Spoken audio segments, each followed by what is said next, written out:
Well, it seems like more than just the fans are tired of Mike McCarthy's antics as it pertains to his play calling style for the Dallas Cowboys. We now have our first offensive player to publicly come out and criticize the offensive game plan, not named CeeDee Lamb, because at this point, people just chalk up CeeDee complaining to number one receiver, wants the ball more. But now we have someone outside of the star receiver for the Cowboys taking shots at the play caller of the Cowboys. Let's get right into this, but first, word from our sponsors. BetUS, America's favorite sports book. Be sure to check out BetUS to bet on all of your favorite NFL matchups, including the Dallas Cowboys versus the Washington Commanders in the final week of the NFL season. You can use promo code YouTube150 to get a 150% first-time deposit match bonus on your first deposit up to $2,000. And please, by all means, please only bet if you can afford to bet.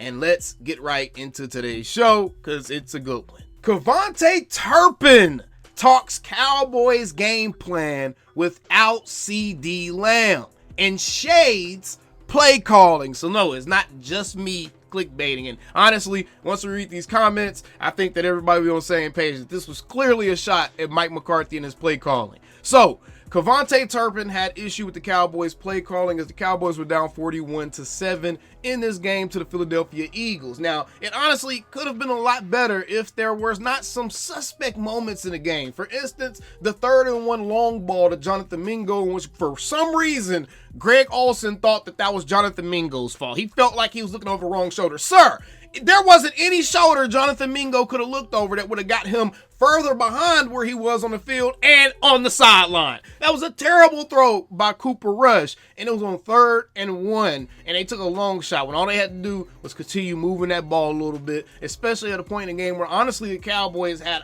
a fighting chance in that game. The score is not really indicative of the actual level playing field that game was actually played on, but the offense just could do absolutely nothing, and it was honestly detrimental to what the defense was trying to do, and it just got out of hand. Between Cooper Rush and Andrew Booth, it was a circus, right? But Kavante Turpin had some strong words about this game plan for the Cowboys. And he said, man, I just feel like at the end of the day, with CeeDee gone, we weren't really calling no pass plays. We just run the ball, throwing check downs. That's the plan in the receiving room. He just completely exposed what the game plan was in the receiving room. It's just run the ball and throw check down. So these guys are letting us know, Turpin is letting us know that either Mike McCarthy came into this with an ultra conservative game plan, or it was just up from the jump. It was just up from the jump, and the receivers were already instructed on what to do, and he's just exposing the game plan at this point. And he said, we thought we were going to go out there and show people it ain't all about CeeDee. At the end of the day, we wasn't getting no downfield routes being called. We just had to see what we could do. Wow. He continued, when CeeDee's here, it's easy. We just tried to find ways to show people what we could do in the receiving room since our butter was gone.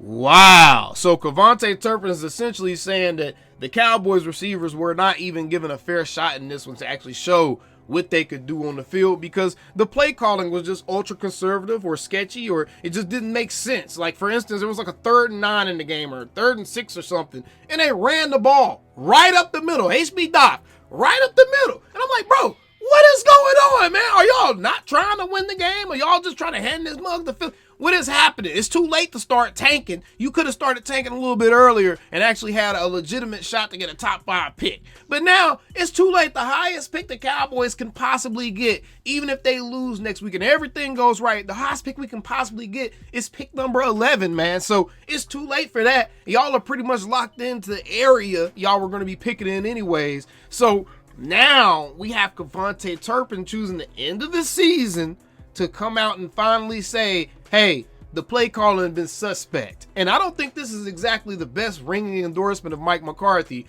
especially when you got people on national television saying stuff like this. But if they decide not to do something with Mike McCarthy is actually on other teams' coaching lists if the Cowboys decide not to re-sign him. Big Mike, you need some help?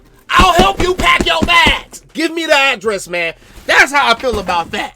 oh, Mike McCarthy will be on other teams' radar. Go ahead, man. You are threatening the Cowboys fans with a good time at this point. I think everyone just wants to see something different. Look, I understand Mike McCarthy has got dealt a short hand this year. All his guys were getting injured and blah, blah, blah, blah. But look, man, the offense wasn't injured to start the season off. The offense had everybody that was essentially here last year outside of Tony Pollard. The offense just was suffering from bad management. The offense was suffering from a play caller and an offensive coordinator, Schottenheimer, Mike McCarthy. It don't matter, man. Throw them both in the bucket and send them both off into the sea. I don't care. The offense had everybody there, but the offense couldn't figure out who the actual best running back was in the running back room, something a coach is supposed to be able to do. The offense couldn't figure out how to scheme guys open early in the season, to the point to where Cowboys legend Troy Aikman had to come out and talk about how bad the receivers' route running was. The offense, for some reason, still trying to iron out the details heading into week 6. The offense, for some reason, just looks like an absolute shell of itself from last season. And Mike McCarthy, you're in charge of the offensive side of the ball for the Cowboys. Brian Schottenheimer is more or less just a figurehead at that offensive coordinator position. We all know that you're the one really calling the shots. We all know that you're the one really implementing this offense. Mike Zimmer had a legitimate excuse. He started losing guys before the season even kicked off. He lost 2 important pieces before the season even started. Deron Bland and Sam Williams were gone before a game was even played, and those were supposed to be 2 very important pivotal pieces to this Cowboys team that will be relying on younger guys. The offense didn't experience that, though they did have an aging and we now know injured Zach Martin playing and bringing down the level of the entire group. You still were the issue there, Mike McCarthy. You still didn't put the right guys on the field to succeed. You still were running out Deuce Vaughn earlier in the season. You still were starting Ezekiel Elliott on this team earlier in the season. You still didn't know which receivers were your best receivers. You're supposed to be able to find all this stuff out as a head coach of a football team. Why is it that you have no clue of the talent that you have on your roster? Why is it that your players are having to come out now and talk about the fact that your play calling is at minimum suspect? Why is it that the players got something different than what they were actually expecting? And shouldn't everybody be on the same page? See, that's the leader. That's the head coach. That's the head coach game planning and making sure that his guys are all on the same accord and everybody is on one page. See, this is indicative of a larger problem with just the entire Mike McCarthy regime.